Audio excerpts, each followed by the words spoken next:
Peace, love, light. Always balance darkness and chaos when it arises.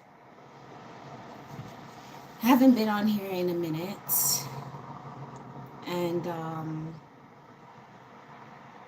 it's all for good reason, in my opinion. That is mainly because something I want to talk about with a cycle. Now, there are cycles that can help you, right? There are cycles that can help you develop yourself, help yourself grow into a better version of yourself, helps you become either more intelligent, more strong mentally, physically. Everything has a cycle. Everything has phases. So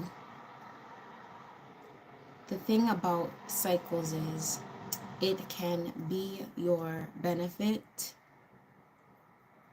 or it can stagnate you. It can halt what you are doing. It can keep you in a loop of insanity, because doing the same thing over and over, is essentially it's crazy. Now, I don't even want to give crazy that negative energy though, because being insane, is important. Anywho, so these cycles that I want to be referring to today is the cycle that sickle cell can keep us in, and can affect our body and affect our mind. I spoke about a conversation in regards to sickle cell and the catch-22 that some of us can experience. This catch-22 is experienced based on not understanding what we must consume. Whether it's food, energies of people, substances, knowing that our sickle cell can put us under attack. And this is the thing, we say that our sickle cell is unpredictable, or that it's random, and I'm really starting to believe and almost know that it is not random, that everything has a cause and effect, that every cycle that we go through, sickle cell or not, there's a beginning to that cycle. So for me, check out Sickle Cycle on Instagram, because they are technically the first group to even come up with that name. Before I saw their page though, a few years ago, I saw in my mind, oh, we need to understand our sickle cycle. Thank you for the likes.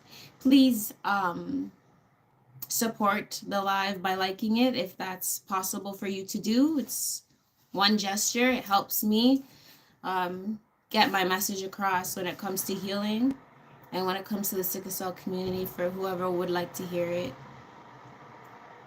So the cycles that we go through keep us in a catch-22. And this is the thing that can make us feel like there's no solution, or there's no point, or you just don't know what to do. And this shit happens when we are ignorant of things that we naturally know within, but then we forgot because we got amnesia and things like that. Everyone gets amnesia. If you don't have sickle cell, whoever's watching this, you might have got amnesia too growing up. Coming into this systematic world, forgetting parts of who you are because you're told to do it like this, or you're told to move like this, or you're told to think like this, or you're told to talk like this, or you're told to be like this, when it's like naturally that's not how you are. You know, so it's important to understand a cycle, what it is, and it's important for us to get into the energies of creating the cycle that we want to be in, and knowing when that cycle is done, knowing that if a cycle is not benefiting your growth and development into who you are already, if it's diminishing you, if it's suppressing you, if it's hurting you, if it's belittling you, it's time to transform into being in a new cycle. Now, I'm saying this because it can go either way if you have sickle cell or not. But I use my experience with sickle cell as a spiritual understanding of life.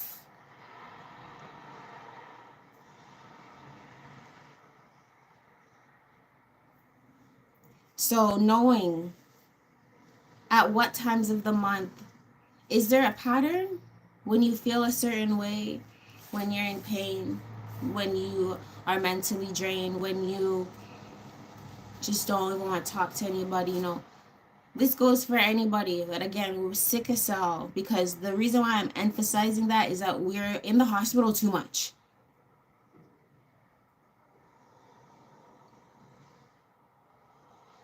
People with sickle cell are in the hospital so much. And when you go to that hospital, and some of us go to the hospital, they get their blood taken, and then they're told, you don't have any sickle cell, so I don't know why you're in pain.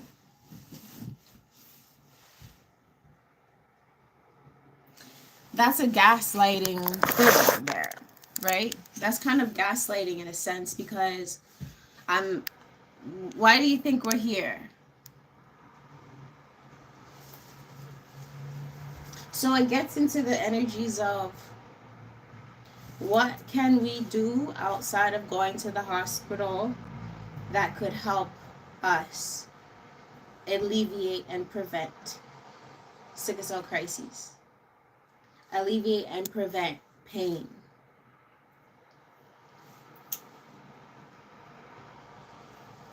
There's not one size fits all with how to go about doing this.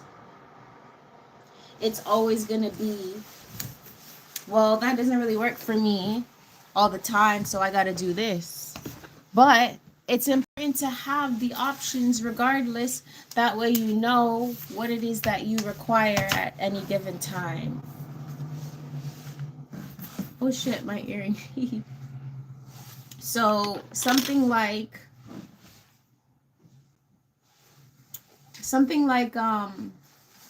going alkaline. Now, I'm not going to tell everyone to go alkaline or vegan for the rest of your life. But let's say you're in the hospital like every month or every other month or something, and you want to figure out how to not be in the hospital every month, every other month. Like, I used to be like that. Like, I literally would have to go to the hospital, like, sometimes it was like bi-monthly. Other times it was during certain seasons or certain holidays.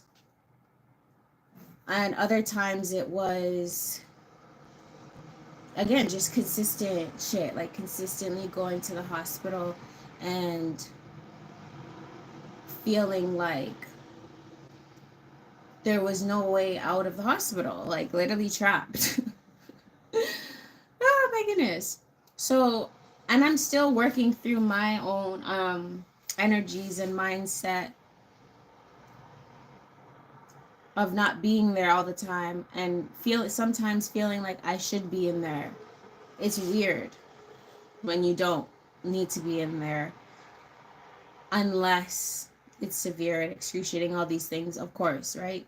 But I'm saying all of this because when I realized I wasn't going to the hospital all the time anymore, I was like, yo, what did I do different? Like, what did I do that helped me?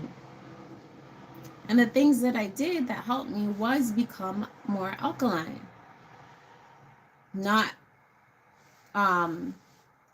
eating so many things that are acidic. And it helped my body so much. So I'm always gonna recommend finding more alkaline consumption. Meaning less dairy, less meat, more greens, more fruits, more nuts, more herbs. Because it's gonna help your body be like, oh, she doesn't want to be, or he doesn't want to be, or they don't want to be alkaline anymore. Or sorry, they don't want to slip. They don't want to be acidic anymore, sorry. For me, now, some people, depending on their blood type, you're gonna require maybe some meat every now and then, you know, because everyone's different. So for me, I already know sometimes I require fish because it's like my blood type wants that, aside from my sickle cell, you know. But it all depends on how you balance things out.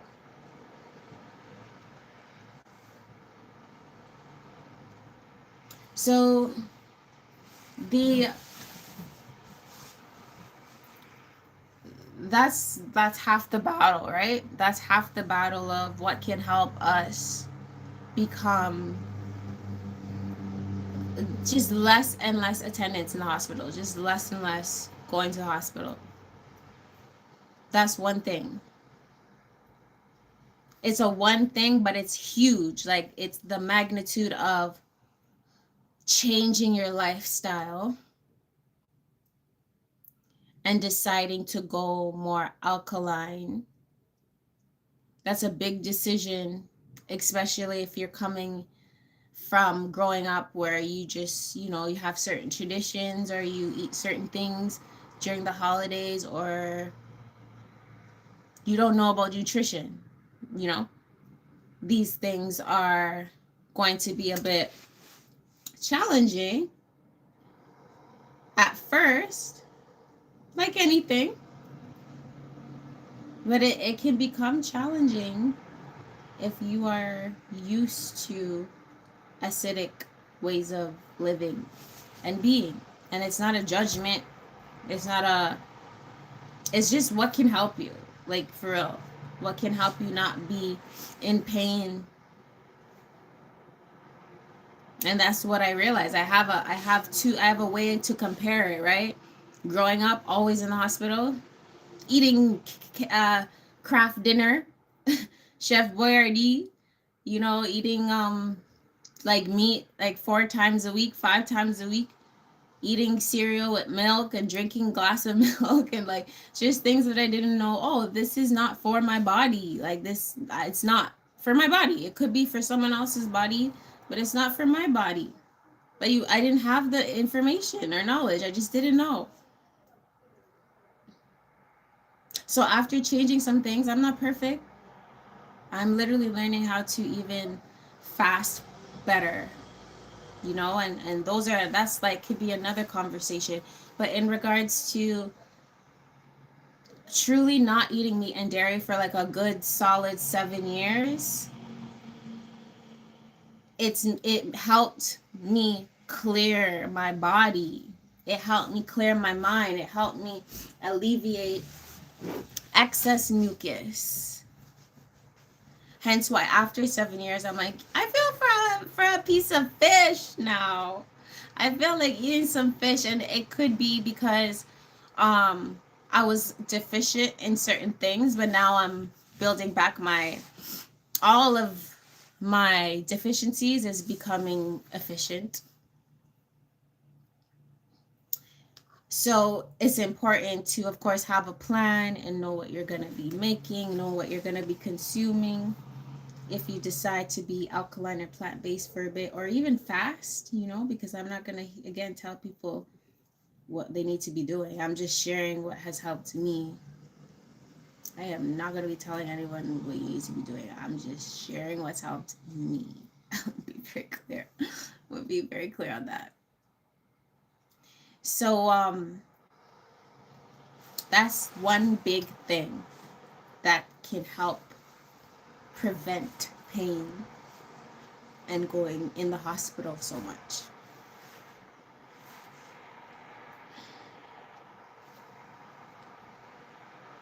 The other part is spiritual.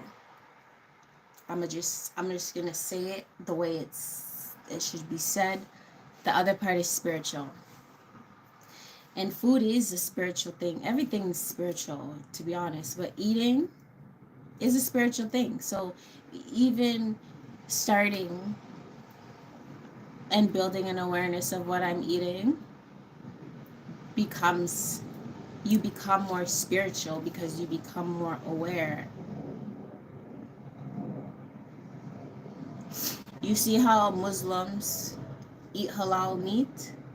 That is an awareness. That is a conscious. I don't know the Muslim religion, so this is just me showing an example of consciousness. Muslims decide, if it's not halal, I'm not eating it, dog. That's very conscious, very intentional thought of, if it's not halal, I'm not eating it. So take that example and awareness and be like, if it's not alkaline and I eat it, then I could potentially experience pain. I can potentially experience going to the hospital because my body is striving to tell me I want to be more alkaline. So the importance of alkalinity for certain types of human beings, because not all of us are the same. Even if we have the same blood type, all of us are not molecularly the same, right? Hence why God created us. We are all one, but we are all different. We're all one, but we're all different. So I'm not gonna sit here again and say, go vegan forever. No, but if you are chronically ill, or you are experiencing pain, or you have a mental illness, fast. I had to tell myself this shit. And again, that is half of the battle, because the rest of it is spiritual. Spiritual in a sense of knowing what you need to heal from emotionally, from your experiences with pain. Knowing, okay, I don't have to suffer.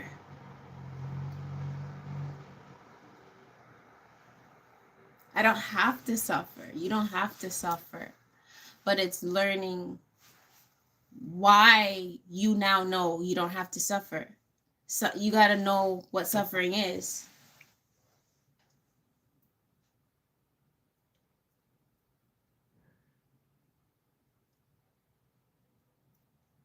So there's a space with people with sickle cell where we're more reserved,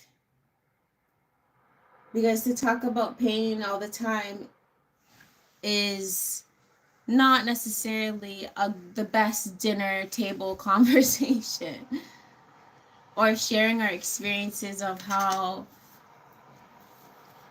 doctors have treated us or how they've gaslit us. the solutions of that would be to find ways to change how we are experiencing the world and how we receive treatment, or how we know how to go about what wellness is for us. So the catch-22 of being in pain, going to the hospital, coming out of the hospital, consuming acidic foods, being in pain, that cycle, what can we do to break that cycle? Maybe we can try some alkalinity. So that's what I said to myself. That's why I'm sharing it now. And every day I learn things. I learn things about my body and my mind where I can make it become better and bring more healing to myself. Bring more healing within my energetic body and physical body.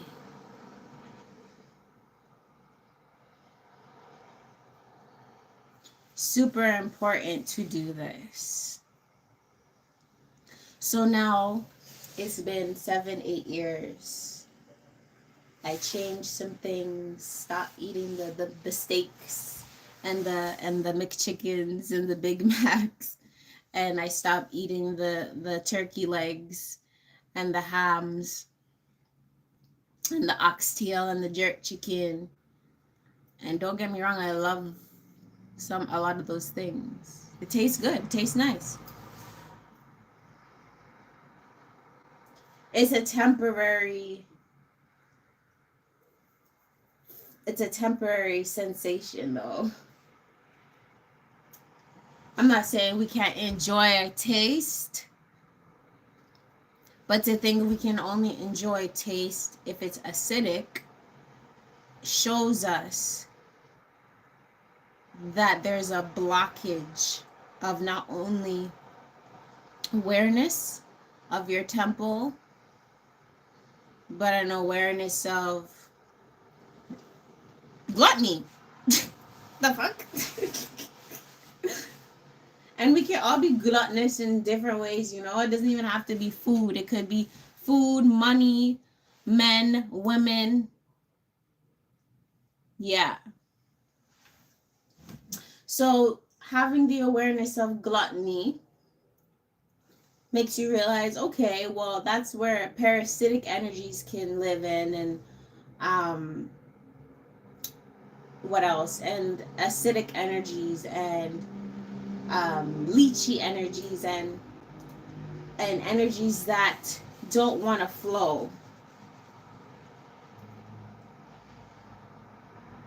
Don't want to flow. They want to be stagnant rather than flow and glide and stride and just smooth over. You're always gonna need a contrast to life, right? So when I say slide and glide and smooth, we need surface, we need roughness to even hold things or give space for something to flow. But when it comes to our water, when it comes to our waters, it's important for it to flow.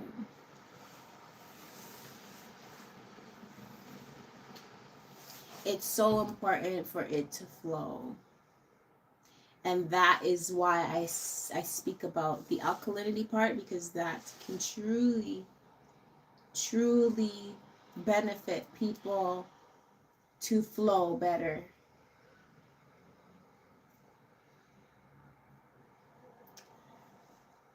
I am learning how to maintain the state of flowing.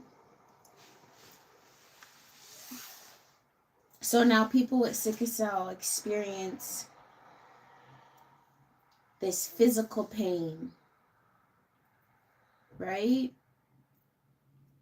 This physical pain based on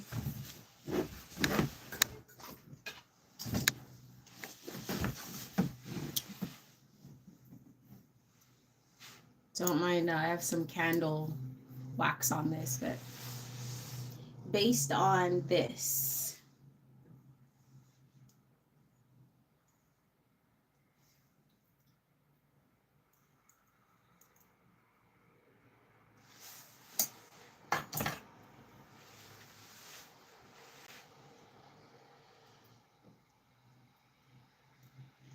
I look at the cycle and the phases and realize this is a phase. In theory, when a blood cell is produced,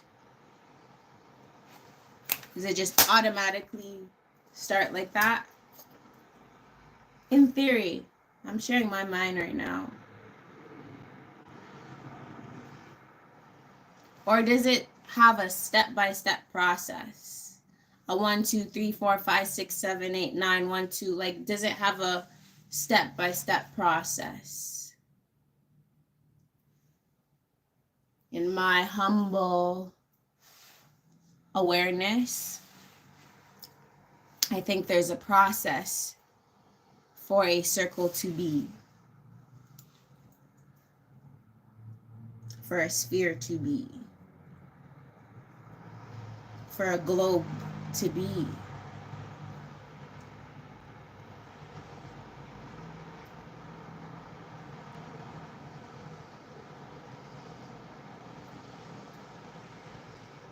And I'm saying this because it brings me back into the thought of me saying cycles are important, knowing what cycle you're in. Because all of our experiences with sickle cell, each experience that we go through is different, each one. So we can technically learn from the last one.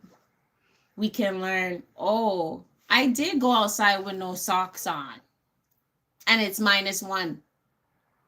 Even if I have boots on, doubling my socks, keeping my heat in my heels, my feet, keeping that heat in,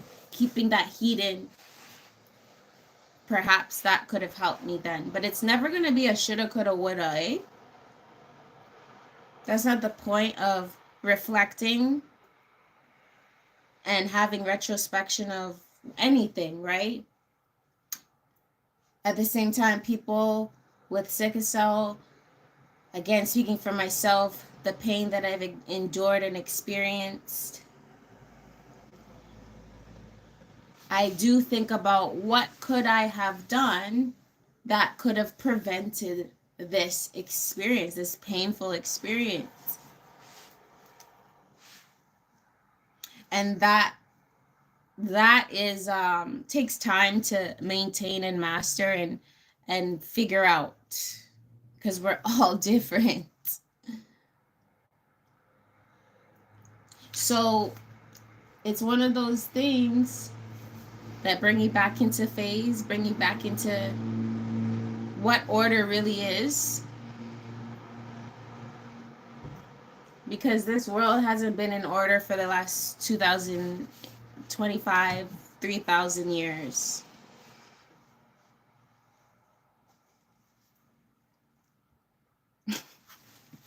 It just hasn't. Okay?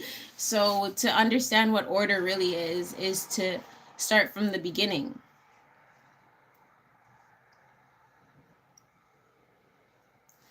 As I say that, it's about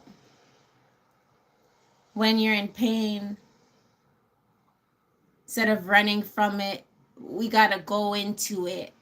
We got to lean into it. And this is like physical, emotional, mental. This is just a thought. I always have my disclaimer at the beginning, and I didn't say it. Please always seek advice from your professional medical healthcare providers as well as your mental health care providers at all times. I am not a doctor. I am not a scientist. I am an alchemist.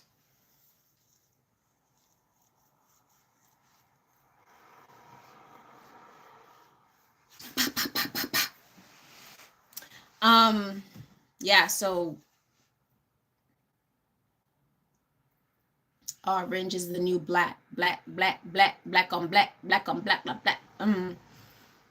So yeah, the phases, of pain, the extremity. It could be an extreme pain at first. It could be a dull pain. It could be a creeping on pain. There are so many modalities to pain. A lot of us don't want to be in pain anymore. So in order to not be in pain anymore, we would have to figure out ways to help ourselves aside from relying on someone outside of ourselves all the time.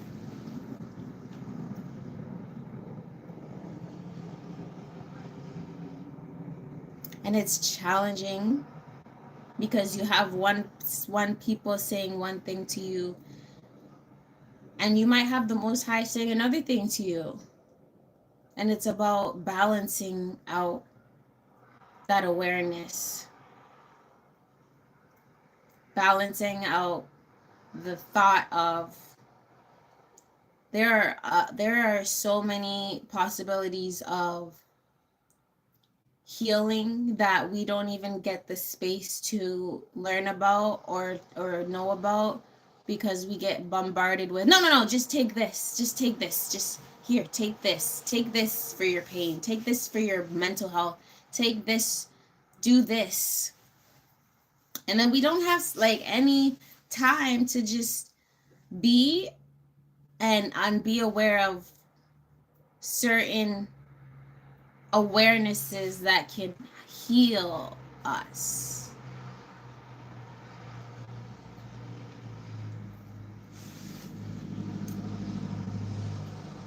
So this conversation that I'm having right now has to do with breaking toxic cycles, eradicating toxic cycles, eradicating cycles that hurt people or hurt yourself.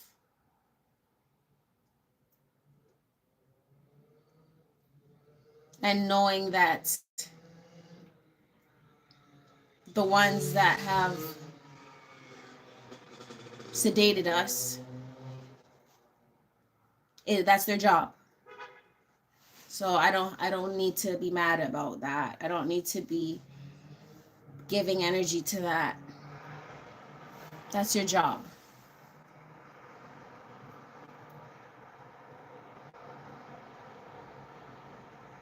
I don't need to waste my time on that.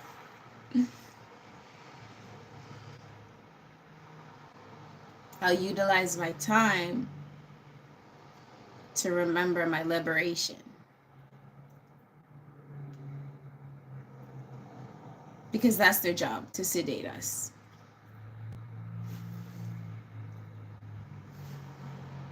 So if we know that's that group's job, until further notice, allegedly, that's what their job is, allegedly. Not complaining about that. All I know is the importance of phases and cycles, and knowing what phase or what cycle you're in at all times. Peace, love, light. Balance darkness and chaos when it arises. Bye.